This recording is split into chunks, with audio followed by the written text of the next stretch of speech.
What's up, you guys? How y'all doing? So, University of Hawaii had their first road trip of the season, and it was against the Grand Canyon Antelopes, a future Mountain West opponent. And I'm going to get into that recap because I got a couple of things to talk about here, but I was very, very encouraged by what I saw, at least in the second half, from the University of Hawaii. And I'll go ahead and say right now that they did not come away the winners. But like I said, I was very encouraged by what I saw from them. I'm going to put up my banner here first.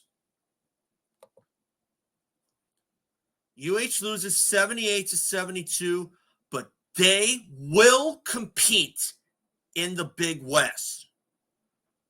And I say will, not can. Okay, I'm going to get to that in a little bit. But first of all, guys, remember, subscribe if you think that I'm worth listening to, or if you just want to see some more of my other games. I will have one scheduled for tomorrow, or December 6th, really. So in the meantime, guys, let's get into this. Okay, UH versus Grand Canyon. This is a team, Grand Canyon, that could very well have easily blown out the University of Hawaii because they average a lot of points, somewhere in the 80s or 90s, and we held them to only 78. So, like I said earlier, I was very encouraged by what I saw from the University of Hawaii. I listened to the game on Tuesday, and although the first half did not go particularly well for UH, they took a while to get on the board. They fell behind early, 8-2. And after that, it was Grand Canyon that kind of dictated pretty much everything.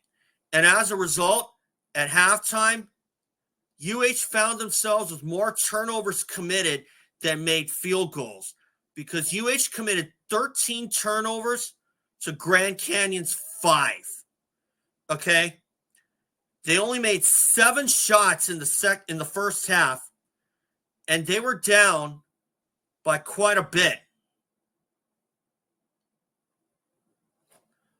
But of course, the end result, the UH will lose 78-72. They were actually down by 18 at one point. They were actually down. I remember the first half score. It was 43-27, Grand Canyon on top. Unfortunately, UH did not lead at all, and they had to play catch-up for most of the game, but they fell behind by 18 by about 4 minutes into the second half, and then UH put on an incredible rally. The three-point shooting started to fall, and UH managed to get in their neighborhood and make it a game. They got within 1 point on 2 occasions, but unfortunately, they were not able to get over the hump. Unfortunately, to make matters worse, UH committed a season-high 20 turnovers overall in that game. Now, before you're going to kind of stop me from this, let me just say this. 7 turnovers in the second half. University of Hawaii, I think a lot of guys like Gytis Nemeikša, Tom Beanie, and Marcus Green, just to name a few, had a turnover that they really shouldn't have committed. And now 20 turnovers, that probably could have been cut down by about 5 if UH took care of the ball a little better. But their three-point shooting put them in the neighborhood, and they were able to slash away that 18-point gap. And they cut it down to 1 point. Unfortunately, they were unable to score on back-to-back possessions, and Grand Canyon ended up winning the game at the free throw line. Now, although UH won the second half by 10, unfortunately, it took them a long time to really find a solid rhythm. But like I said, I was still very encouraged because the way that they were able to come back and they executed well, they were able to come back and almost get over the hump. Unfortunately, 18 was too big a margin for them to overcome. But if what I saw from the University of Hawaii against a future Mountain West opponent like Grand Canyon is any indication, this team has a legitimate chance to win the Big West, or at least finish in the top 3. Where were they picked to finish this season? 7th. I had them for about 3rd or 4th. But after seeing that, I think that this team is going to prove me right. And if they happen to finish 1st or 2nd, then they just proved to me right away that this team is a legitimate threat. So do not count this out. Like I said, I was very encouraged. They were able to just about erase that gap over a team that could very well have blown them out, especially since they made it to the NCAA tournament. Now, with UH moving to the Mountain West and Grand Canyon moving to the Mountain West, and it's also rumored that St. Mary's will be joining the Mountain West, you can't help but think that this is going to spell good news for recruitment for the University of Hawaii. Why? Because the University of Hawaii is in desperate need of some legitimate players. Sure, it's been since 2016 that we won the Big West or made it to the dance, but you know what? I think this team has a shot to make it. Now, is it possible we could win the Big West? Yeah, but we'd have to have some good breaks come our way. And with a team like Grand Canyon, who can certainly put the pedal to the metal and win by double digits, like this team very well could have, with guys like Tyon Grant-Foster, who scored 23 to lead Grand Canyon, that's a team that could very well put a whooping on any opponent around the country, depending on who they go up against. But the University of Hawaii, did I think we were going to come away the winners at Grand Canyon? I probably would have leaned towards no anyway, but I would have liked them to stay close, and they did. This could very well have been a yawner, because when UH was down 18, they could have just did the negatory thing and packed it in, but they did it. Gytis Nemeikša led the University of Hawaii with 24 points off the bench. And when you add in Marcus Green's 17 points, that's 41 bench points. And how many bench points did UH have? 49. Okay? And if Tanner Christensen had a better game, he only scored 6, we probably could have walked away the winners. Not going to lie to you. But the way that this team played, if this team can find its three-point shooting and consistently hit the threes against some high-powered talent like Long Beach State and UC Santa Barbara and UC Irvine, then we got a shot to either win the Big West or probably make it to a postseason tournament like the NIT. But I don't know. That's a tough way to make it. It's not impossible. We've made it to the NIT. We've made it to the dance before. And we're the only team in the Big West that has advanced past the first round in the dance. We did it in 2016. Unfortunately, all of our star players either graduated or left, either to turn pro or hit the transfer portal. Now, obviously, there's nothing you can do about the transfer portal, especially with UH and especially with a team like Grand Canyon, because honestly, like I've said before, no college is immune to the transfer portal. There's nothing you can do about it, okay? And I would like to think that maybe the termination of Craig Angelos as athletics director at the University of Hawaii may have served as some fuel to the fire, because although it's likely a done deal and Angelos is going to be leaving the state of Hawaii, something tells me that a performance like that should be enough proof to hire someone with great credentials to be the University of Hawaii athletics director. But still, anyway, as far as Grand Canyon is concerned, I would give this game an A- because they were able to come back and make it a game.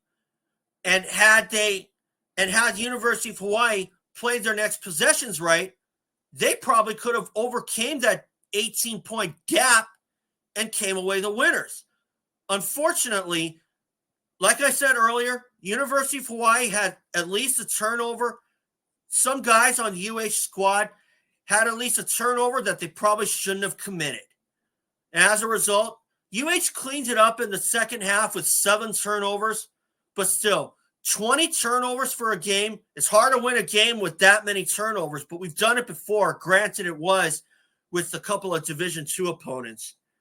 And granted, it was the opening 2 exhibition games where that took place. So UH really lucked out there.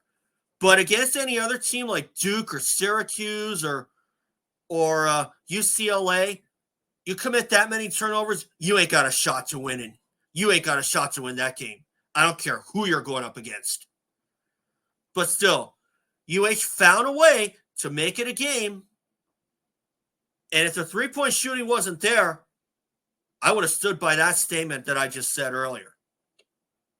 But fortunately, UH found a way to get back in the neighborhood. They were able to hit their threes.